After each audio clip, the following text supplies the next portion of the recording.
Hi ಸ್ನೇಹಿತರೆ, ಇವತ್ತಿನ ವಿಡಿಯೋಗೆ ಸ್ವಾಗತ. ಇವತ್ತು ನಾನು ಕಾಪು ಸಮೀಪದ ಮಲ್ಲಾರು ಬಳಿ ಇರುವ ಕೋಟೆ ದರ್ಗಕ್ಕೆ ಬಂದಿದ್ದೇನೆ.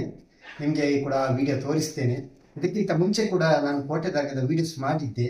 ಆವಾಗ ಈ ದರ್ಗಾ ಎಲ್ಲ ತೋರಿಸಿದ್ದೆ. ಮೊಹಮ್ಮದ್ ಶಾ ವಲಿಯುಲ್ಲಾ, ಅದೇ ರೀತಿ ಹಜರತ್ ಅಮ್ಜದ್ ಶಾ ವಲಿಯುಲ್ಲಾ, ಮತ್ತೆ ಹಲವಾರು ಮಹಾತ್ಮರ ಇಲ್ಲಿ ಮಕಾಮ್ಗಳಿವೆ. ಬಹಳಷ್ಟು ಕರಾಮತ್ತುಳ್ಳ ದರ್ಗಾ ಕೂಡ ಇಲ್ಲಿರುವುದು. ಬಹಳಷ್ಟು ಹರಕೆಗಳು ತುಂಬ ಬರ್ತವೆ ಇಲ್ಲಿ. ಆದರೆ ಇದು ಬಹಳ ಹಳೆಯ ಕಾಲದ ದರ್ಗಾ, ಟಿಪ್ಪು ಸುಲ್ತಾನರ ಕಾಲಕ್ಕಿಂತ ಮುಂಚಿನ ಕಾಲದ ದರ್ಗಾ ಆದ ಕಾರಣ ಸ್ವಲ್ಪ ದುರಸ್ತಿಯಾಗಲಿತ್ತು. ಆ ದುರಸ್ತಿ ಕಾರ್ಯಗಳು ಈಗ ನಡೆಯುತ್ತಾ ಇದೆ. ಹಜರತ್ ಅಮ್ಜದ್ ಶಾ ವಲಿಯುಲ್ಲಾಹರವರ ದರ್ಗಾ ಮತ್ತು ಸುತ್ತಮುತ್ತಲಿನ ಹಲವಾರು ಮಕಾಮ್ಗಳ ದರ್ಗಾ ಕಟ್ಟಡ ಈಗ ಹಳೆಯ ಕಟ್ಟಡವನ್ನು ತೆಗೆದು ಹೊಸ ದರ್ಗಾ ಕಟ್ಟಡ ನಿರ್ಮಿಸುತ್ತಿದ್ದಾರೆ. ಅದೇ ರೀತಿ ಮೊಹಮ್ಮದ್ ಶಾ ರವರ ದರ್ಗಾ ಮೊದಲೇ ಸ್ವಲ್ಪ ಸುಸಜ್ಜಿತವಾಗಿರುವ ಕಾರಣದಿಂದ ಆ ದರ್ಗಾ ಹಾಗೇ ಇದೆ. ಆ ದರ್ಗಾದ ಕಟ್ಟಡ ಇನ್ನೂ ಕೂಡ ಹಾಗೇ ಇದೆ. ಎಲ್ಲ ದರ್ಗಾವನ್ನು ನಿಮಗೆ ತೋರಿಸ್ತೇನೆ, ಬನ್ನಿ. ಕರಾವಳಿ ಜಿಲ್ಲೆಗಳಾದ ಉಡುಪಿ, ದಕ್ಷಿಣ ಕನ್ನಡ ಸಾಂಸ್ಕೃತಿಕವಾಗಿ ಎಷ್ಟು ಶ್ರೀಮಂತವಾಗಿದೆಯೋ ಧಾರ್ಮಿಕವಾಗಿಯೂ ಬಹಳ ಹಿಂದೆಯೇ ಶ್ರೀಮಂತವಾಗಿತ್ತು ಎನ್ನುವುದನ್ನು ಈ ನೆಲದಲ್ಲಿ ಧಾರ್ಮಿಕ ಪ್ರಬೋಧನೆ ನಡೆಸಿ ಧಾರ್ಮಿಕತೆಯ ಸೌಹಾರ್ದತೆಯ ಕಂಪನ್ನು ಪಸರಿಸಿ ಇಲ್ಲಿಯೇ ಅಂತ್ಯವಿಶ್ರಮಗೊಳ್ಳುತ್ತಿರುವ ಮಹಾತ್ಮರುಗಳೇ ಸಾಕ್ಷಿ.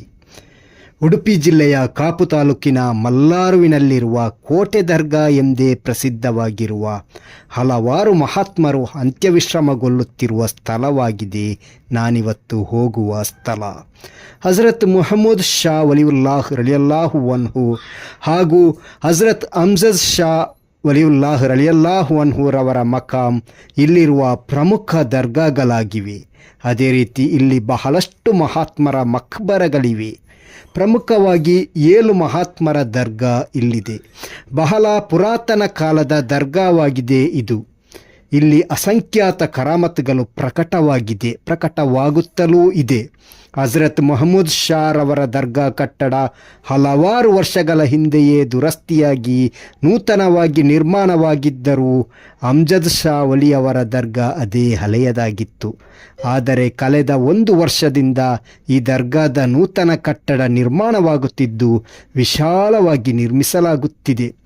ಕಾಪುವಿನಿಂದ ತೀರಾ ಒಳ ಪ್ರದೇಶದಲ್ಲಿ ಈ ದರ್ಗಾಗಳು ಇರುವ ಕಾರಣ ಇಲ್ಲಿಗೆ ಹೆಚ್ಚಿನವರನ್ನು ಭೇಟಿ ನೀಡಲು ಸಾಧ್ಯವಾಗದ ಕಾರಣ ಹಾಗೂ ಸೂಕ್ತವಾದ ಆಡಳಿತ ಮಂಡಳಿ ಇಲ್ಲದ ಕಾರಣ ಈ ದರ್ಗಾದ ಅಭಿವೃದ್ಧಿ ಕಾರ್ಯಗಳು ನಡೆಯುತ್ತಾ ಇರಲಿಲ್ಲ.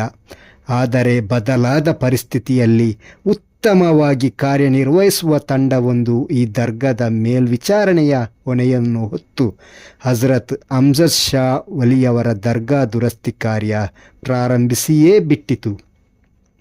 ಹೌದು, ಅಲ್ಲಾಹನ ಸಹಾಯ, ಔಲಿಯಾಗಳ ಬರ್ಕತ್ತಿನಿಂದ, ಸರ್ವದಾನಿಗಳ ಸಹಕಾರದಿಂದ 50% ಕೆಲಸ ಈಗಾಗಲೇ ಪೂರ್ತಿಯಾಗಿದೆ. ಇನ್ನುಳಿದ ಕೆಲಸಕ್ಕಾಗಿಯೂ ದಾನಿಗಳ ಸಹಕಾರ ಅಗತ್ಯವಿದೆ. ನಿಮ್ಮಿಂದ ಸಾಧ್ಯವಾದರೆ ಸಹಾಯ ಮಾಡಬಹುದು. ಒಂದು ಉತ್ತಮ ಕಾರ್ಯಕ್ಕಾಗಿ ಈ ಸಹಾಯವಾಗಿದೆ ನೀವು ಮಾಡ್ತಾ ಇರುವುದು. ಈ ದರ್ಗಾ ಹಜರತ್ ಟಿಪ್ಪು ಸುಲ್ತಾನ್ ರವರ ಕಾಲಕ್ಕಿಂತಲೂ ಹಳೆಯದಾಗಿದೆ. ಟಿಪ್ಪು ಸುಲ್ತಾನ್ ರವರು ಕೂಡ ಇಲ್ಲಿ ಜಿಯಾರತ್ ಮಾಡ್ತಾ ಇದ್ದರು ಎಂದು ಹೇಳಲಾಗುತ್ತೆ. ಪ್ರತಿ ವರ್ಷ ಕೂಡ ಇಲ್ಲಿ ಉರುಸ್ ಕಾರ್ಯಕ್ರಮ ವಿಜೃಂಭಣೆಯಿಂದ ಜರುಗುತ್ತದೆ. ಈ ಸಮಯದಲ್ಲಿ ಸಾವಿರಾರು ಜನರು ಇಲ್ಲಿ ಬಂದು ಜಿಯಾರತ್ ಕೂಡ ಮಾಡುತ್ತಾರೆ. ಇಲ್ಲಿರುವ ಮೈದಾನದಲ್ಲಿ ಬಹಳಷ್ಟು ಮಹಾತ್ಮರು ಅಂತ್ಯವಿಶ್ರಮಗೊಳ್ಳುತ್ತಿದ್ದಾರೆ ಎಂದು ಹೇಳಲಾಗುತ್ತಿದೆ. ದರ್ಗಾ ಕಟ್ಟಡ ದುರಸ್ತಿ ಕಾರ್ಯ ಪ್ರಗತಿಯಲ್ಲಿರುವ ಕಾರಣ ಅಮ್ಜದ್ ಶಾ ವಲಿಯವರ ಮಕ್ಬರಕ್ಕೆ ಹಾನಿಯಾಗದಂತೆ ಮುಚ್ಚಿಡಲಾಗಿದೆ. ಈ ದರ್ಗಾ ಕಟ್ಟಡ ಪೂರ್ತಿಯಾದ ಬಳಿಕ ಮತ್ತೊಮ್ಮೆ ಕೋಟೆ ದರ್ಗಾದ ಇತಿಹಾಸವನ್ನು ನಮ್ಮ ಚಾನೆಲ್ ನಿಮ್ಮ ಮುಂದೆ ತಿಳಿಸಲಿದೆ. ಈ ದರ್ಗಾದ ಚರಿತ್ರೆ ಬಹಳಷ್ಟು ರೋಮಾಂಚನಕಾರಿಯಾಗಿದ್ದು ಅವೆಲ್ಲದರ ಇತಿಹಾಸವನ್ನು ಇಂದಿಗೂ ಸ್ಥಳೀಯರು ನೆನಪಿಸಿಕೊಳ್ಳುತ್ತಾರೆ. ಹಲವಾರು ರೋಗಗಳು, ಪಿಶಾಚಿ ಬಾಧೆಗಳು ಇಲ್ಲಿ ಬಂದು ದುವಾ ಮಾಡಿದರೆ ಶಮನವಾಗುತ್ತದೆ. ಈ ದರ್ಗಾದ ಇತಿಹಾಸದಂತೆಯೇ ಇಲ್ಲಿ ಮತ್ತೊಂದು ಐತಿಹಾಸಿಕ ಸ್ಮಾರಕ ಇತ್ತು. ಹಜರತ್ ಟಿಪ್ಪು ಸುಲ್ತಾನ್ ರವರು ಕಟ್ಟಿದ ವಿಶಾಲವಾದ ಕೋಟೆ ಕೂಡ ಇಲ್ಲೇ ಹತ್ತಿರದಲ್ಲಿತ್ತು. ಆದರೆ ದುರಂತವೇನೆಂದರೆ ಆ ಕೋಟೆ ಇಂದು ಯಾರಿಗೂ ತಿಳಿಯದಂತೆ ನೆಲಸಮವಾಗಿದೆ. ಅಭಿವೃದ್ಧಿಯ ಹೆಸರಲ್ಲಿ ಐತಿಹಾಸಿಕ ಕೋಟೆಯನ್ನು ಉಳಿಸಿಕೊಳ್ಳಲು ಸರ್ಕಾರ ಹಾಗೂ ಊರಿನ ಜನರು ವಿಫಲರಾದರು ಅನ್ನುವುದು ವಿಷಾದನೀಯ ಸಂಗತಿ. ಹೌದು, 1990ನೇ ಇಸವಿಯಲ್ಲಿ ಕೇಂದ್ರದಲ್ಲಿ ಜನತಾದಳ ಸರ್ಕಾರವಿತ್ತು. ಅಂದಿನ ಪ್ರಧಾನಿ ವಿ.ಪಿ. ಸಿಂಗ್ ಹಾಗೂ ರೈಲ್ವೆ ಮಂತ್ರಿ ಮಧು ದಂಡವಾಟೆ ಎನ್ನುವವರಾಗಿದ್ದರು. ಈ ಸಂದರ್ಭದಲ್ಲಿ ಕರಾವಳಿ ಭಾಗದಲ್ಲಿ ರೈಲು ಮಾರ್ಗ ಮಾಡುವ ಯೋಜನೆ ಮಂಡನೆಯಾಗಿ ಕೊಂಕಣ ರೈಲ್ವೆ ಹಳಿಯ ಕಾಮಗಾರಿಯ ಜವಾಬ್ದಾರಿ ವಹಿಸಿಕೊಂಡಿತ್ತು. ಇದೇ ರೈಲ್ವೆ ಹಳಿ ಕಾಪುವಿನ ಮಲ್ಲಾರು ಬಳಿ ತಲುಪುವಾಗ ಟಿಪ್ಪು ಸುಲ್ತಾನ್ ಕಟ್ಟಿದ ಐತಿಹಾಸಿಕ ಕೋಟೆ ಮಧ್ಯದಲ್ಲಿ ಬರುತ್ತಿತ್ತು. ಅನಿವಾರ್ಯವಾಗಿ ಅರ್ಧ ಕೋಟೆ ರೈಲ್ವೆ ಹಳಿಗೆ ಬಲಿಯಾಯಿತು. ಅಭಿವೃದ್ಧಿಯ ಹೆಸರಲ್ಲಿ ಐತಿಹಾಸಿಕ ಸ್ಮಾರಕ ಅಂದು ಧ್ವಂಸವಾಯಿತು.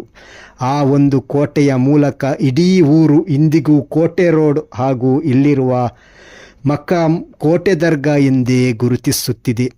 ಬಹುಶಃ ಅಂದು ಕೋಟೆಯನ್ನು ಉಳಿಸಲು ಹೋಗಿದ್ದರೆ ಈ ಮಕಾಂ ಇದ್ದ ಪ್ರದೇಶಗಳು ರೈಲ್ವೆ ಹಳಿಗೆ ಆಹುತಿಯಾಗುತ್ತಿದ್ದವೋ ಏನೋ.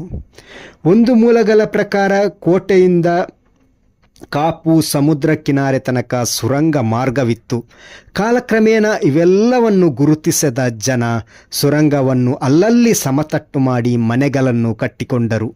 ಇಂದು ಅದ್ಯಾವ ಕುರುಹುಗಳು ಕೂಡ ಇಲ್ಲಿಲ್ಲ. ಕೋಟೆ ರೋಡ್ ಎಂಬ ಹೆಸರನ್ನು ಹೊರತುಪಡಿಸಿ ಆದರೆ ಇಂದಿಗೂ ಆ ಊರಿಗೆ ಬೆಳಕಾಗಿ ಕೋಟೆ ದರ್ಗದ ಮಹಾತ್ಮರಿದ್ದಾರೆ. ಧಾರ್ಮಿಕ ಪ್ರಭೆಯನ್ನು ಬೆಳಗಿಸಿ ಅಂಧಕಾರವನ್ನು ತೊಲಗಿಸಿದ ಅಲ್ಲಾಹನ ವಲಿಯಗಳಾಗಿದ್ದಾರೆ ಇಲ್ಲಿ ಅಂತ್ಯವಿಶ್ರಮಗೊಳ್ಳುತ್ತಿರುವುದು. ಅಲ್ಲಾಹು ಈ ಮಹಾತ್ಮರ ಬರ್ಕತ್ತಿನಿಂದ ನಮ್ಮೆಲ್ಲ ಪಾಪಗಳನ್ನು ಮನ್ನಿಸಲಿ, ಇಹಪರ ವಿಜಯ ನೀಡಲಿ ಎಂದು ಪ್ರಾರ್ಥಿಸುತ್ತಾ ಈ ವಿಡಿಯೋ ಇಲ್ಲಿಗೆ ಮುಕ್ತಾಯಗೊಳಿಸುತ್ತಿದ್ದೇನೆ. ನೋಡಿದ್ರಲ್ಲ ಸ್ನೇಹಿತರೆ, ವಿಡಿಯೋಸ್ ಹೇಗಾಯ್ತು ಅಂತ ಕಮೆಂಟ್ ಮೂಲಕ ತಿಳಿಸಿ. ಅದೇ ರೀತಿ ಈ ಕೋಟೆ ದರ್ಗದ ಹಿಸ್ಟ್ರಿಯನ್ನು ಮತ್ತೊಂದು ಸಲ ನಿಮಗೆ ಸಂಪೂರ್ಣವಾಗಿ ಹೇಳ್ತೇನೆ. ಅದೇ ರೀತಿ ಇಲ್ಲಿರುವ ಒಂದು ರೈಲ್ವೆ ಬ್ರಿಡ್ಜಿಗೆ ಹೋದಂಥ ಟಿಪ್ಪು ಸುಲ್ತಾನ್ ಕೋಟೆಯ ಬಗ್ಗೆ ಕೂಡ ವಿವರಣೆ ನೀಡಿದ್ದೇನೆ. ಇದರ ಬಗ್ಗೆ ಕೂಡ ಚರಿತ್ರೆಯನ್ನು ಮುಂದಿನ ದಿನಗಳಲ್ಲಿ ಡೀಟೇಲ್ಸ್ ಆಗಿ ನಿಮಗೆ ತಿಳಿಸ್ತೇನೆ.